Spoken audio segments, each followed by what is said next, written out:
critical sa akin yung action na ginawa ng Secretary General's Office. Yun. And I'm saying now, because of that action, in totality, hindi lang ang Speaker of the House, kundi ang Presidente mismo Ayan, ito maganda, yung mga diretsong ganyan. impeachment complaint na ito.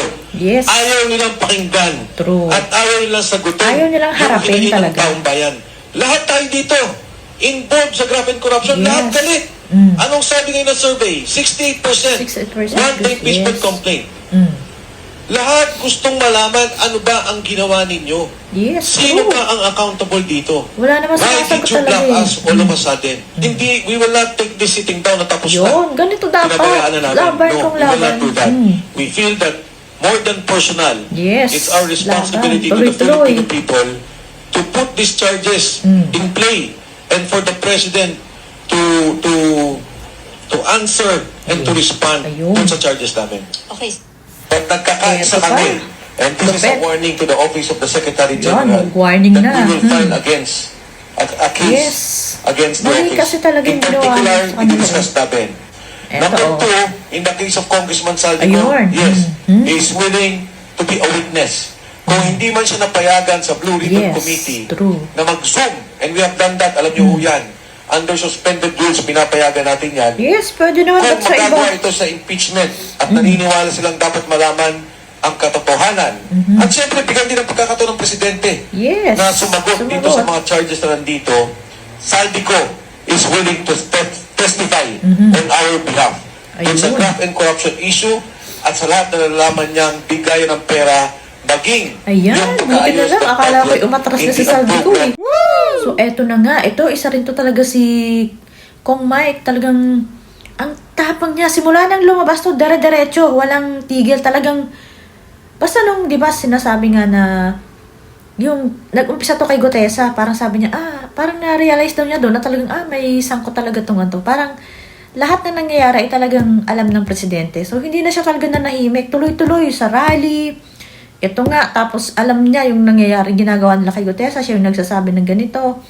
Tapos yung eto nga, bigla na lang silang ganyan. Tapos sa mga interview, talagang open na open talaga siya, talagang lumabas na talaga siya. Kahit, alam mo yun, ito talaga yung matotoong natatapang. Kasi ang binabaga nila, yung mismong dapat anuhin, na talagang tagilid sila dyan, kita naman nila ang mga nangyayari, na sila na nga nagsasabi na mismo na kapag bumatikos ka, gyari ka, gigipitin ka, tatakutin ka. Samantalang, eto sila, kita nyo naman. Suporta na lang nating mga ordinaryong tao ang kailangan nila. Kaya dapat, kahit sa munting paraan man lang, support tayo sa kanila. Kasi kita nyo yan, no? Sabi nga ng iba, bantayan natin to, wag nating hayaang mawala tong issue na to. Eto pa, yung And this is a mahaba-habang warning to the Office of the Secretary General that we will file against. Ayan, mananagot talaga yung nag-reject sa kanila doon sa Congress. Mali yun eh. Number 2, Ito, in the case of Congressman Saldico, Ayan, willing he is talaga, willing to be a witness. Kung hindi man siya napayagan sa Blue Ribbon Committee Yun, na dapat mag-zoom, lang. and we have done that, alam niyo ho yan, under suspended rules, pinapayagan natin yan. Yes, pinapayagan nun. Bakit Kung ito yung magagawa ito sa Tevero? impeachment at naniniwala silang dapat malaman ang katotohanan. True. At siyempre, bigyan din ang pagkakataon ng Presidente na sumagot magkaalaman. dito sa mga charges na nandito. Saldico is willing to testify on our behalf dun sa graft and corruption issue Yes. at sa lahat na nalalaman niyang bigayan ng pera maging yung pag-aayos ng budget hindi ang program allocation. Pero ang primary sa akin is that he is willing to testify before the committee when asked. Kasi very critical yung kanya eh. Yes. As pointed out by Oo, Attorney nagsalita na siya Tapasio, all the lawyers here, personal knowledge yung kanya. Yeah, Nag-deliver siya nung sa 25 billion, nag-deliver siya sa Tamarin nung 800 and 200 million. Hindi, iba pa yun. Iba pa yung kay Yusek Bernardo at yung mga deliveries ng pera. Grabe, So, sabi nga ni kita mo Harold, isang sindikato to True. na may nagsalita na at nagtuturo. Importanteng malaman natin ang katotohanan dito. Pero Saldico is very clear about it and very direct on the bribery at yung pagbibigay niya ng delivery ng pera kay Pangulong Bongbong Marcos. Inalaw nila to and we are given a chance to consolidate and to have the witnesses. Saldico will be one of our major witness. Si Saldico kasi is part of the impeachment charge. Nandito siya. Yes.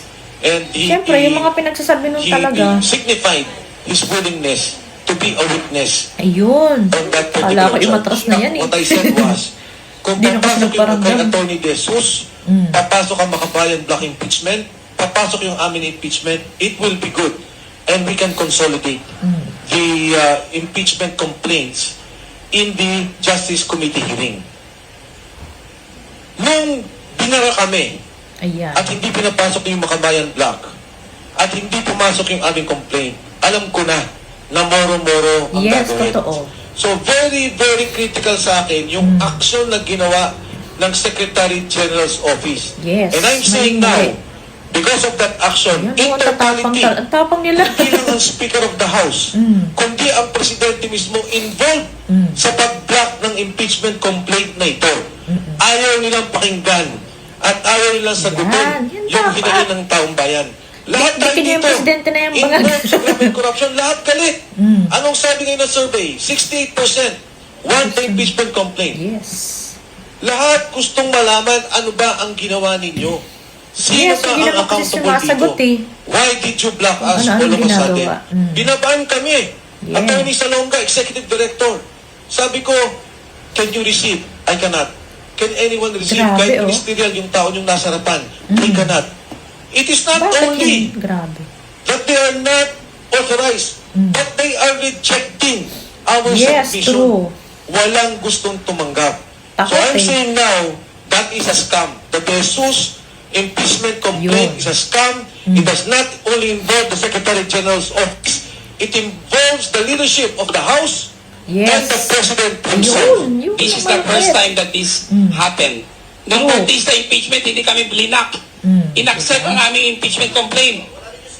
Ha? Walang section nun. Ang deputy ang nag-accept Ayan, ng aming diba? impeachment. Lagot talaga Kaya sila. may president sa House. Kaya ang ginawa nila sa amin ay paglakastangan sa konstitusyon. Yun. At yun ang magiging mitya ng kanilang additional na pananagutan. Ay. As it Ayun. is, when we file the impeachment, yung evidence namin can stand. Yes. Yun na yun. Kung ano yung Matibay. final namin, the evidence stands.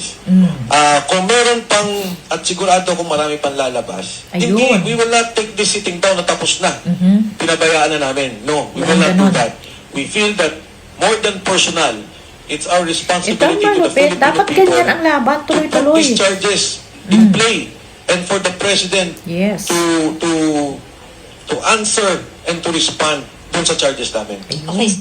So, ayan na nga. Di ba't na-reject sila? So, nagkakaisa sila ngayon as in sa press ko nila na to na pananagutin talaga nila yung Secretary General ng Congress saka yung nandoon na kung ang sinasabi, nagmamanifest lang po ako. Aba, ba't hindi mo tanggapin? Hindi naman, naku, maling-mali talaga yung ginawa nila. Tapos ito pa nga yung, kasi sila na rin yung impeach dati kay, kay Bautista sa Comelec. Ito rin, saka sila, si Atty. Topacio, saka itong isang, dito. Sila halos yung ibang grupo dyan. Sila, kung Mike. Tinanggap naman pala, dati. Tapos, bakit ngayon ay hindi? Anong meron? 'Di ba? Doon pa lang sablay na sila. Tapos, ito nga ang sinasabi ni Kong Mike. Hindi lang yung Congress ang may pananagutan. Mismong ang presidente. Kasi bakit hinahayaan niya yung ganito? Dumaan na ang isang araw, wala pa rin silang respond. Wala silang paliwanag na kung ano pa man.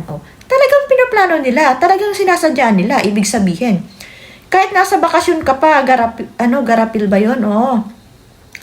Dapat mag-respond ka kasi meron ka namang, may Facebook ka naman, may social media ka naman.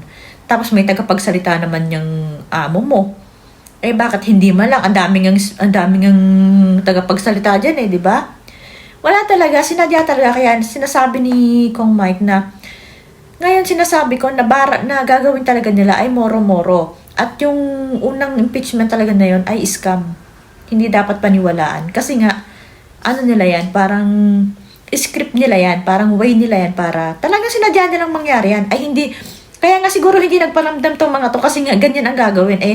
Yun na nga, nagsumunod rin ang Makabayan Block, hindi rin tinanggap. Nagpipilit din doon. May video rin sila Hindi tinanggap. Tapos ito nga. So ngayon, kitang-kita, halatang-halata. At ang maganda dito sa grupong to, sinasabi nila na hindi namin titigilan to. Hindi, porket hindi nila tinanggap na gano'n, hindi na tinatalikuran namin to.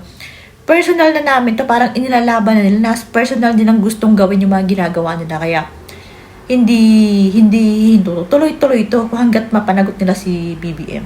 O, di ba? Sabi nila, dapat talagang sagutin ni BBM itong mga sinasabi namin dito. Bakit nga kasi hindi mo kayang sumagot, di ba? Kasi nga bangag ka. Kasi nga bangag. So, sabagay, isa yan sa mga sa mga dapat niyang sagutin. Sabi nga dito nung isang general ayaw daw sana niyang sabihin kasi baka magpakalbo. Parang pag mahaba yung buhok, mas nadidetect, parang mas mahaba yung nadidetect kung hanggang kailan ka gumagamit nung kung kailan nung pulburo na yon. Kaya dapat hair follicle talaga. Ganon, o, di ba? Kaya ang galing nito. Kita mo yan yung general na yun para ay attorney din, si general tapos yan nga, si Kong Mike, tapos yan. Ang lulupit nila, sila lang yung mga nagsasalita dyan, sila yung mga nakaperma, wala nga si Chavit Pero kaisa nila si Chavit, o diba, ang bigat ng grupong to. At saka, hindi talaga nila yung tatantanan. Kita mo, hirap na nga lumakad si Chavit Sumama pa talaga dun, tapos hindi lang tatanggapin. Grabe sila. Tapos, ayan nga, titignan, sabi nga nung bantayan natin to, hindi pwedeng mawala tong issue na to. Kasi maling-mali Pero, ayun naman, pananagutin naman talaga nila yan.